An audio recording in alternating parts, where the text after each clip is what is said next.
এখানে একজন কমেন্ট করছে 2002 সালে কোনো মহিলা ভোট দিলে রিলেটিভ নাম স্বামীর নাম থাকে, কি করে বাবার নাম হয়? এটা একটা ভালো কোশ্চেন করেছে। তো এখানে আপনি স্বামীর নামও দিতে পারেন, যেহেতু অভিভাবক উনি একজন 2002 ভোটার নাগরিকত্ব হয়ে গিয়েছিলেন, ভোটার দিয়েছিলেন।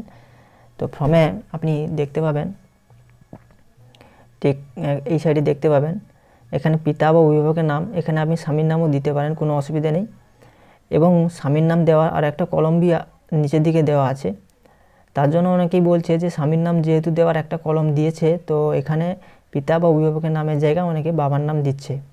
স্বামীর নাম দিলে কোনো অসুবিধা নেই, এখানে স্বামীর নাম দিতে পারে, যেহেতু উনি একজন 2002 ভোটার, ভোট দিয়েছিলেন এবং ভোটার হয়ে গেছিলেন। তো এখানে আপনি স্বামীর নাম দিলেও হবে এবং বাবার নামও দিলেও হবে, কোনো অসুবিধা নেই।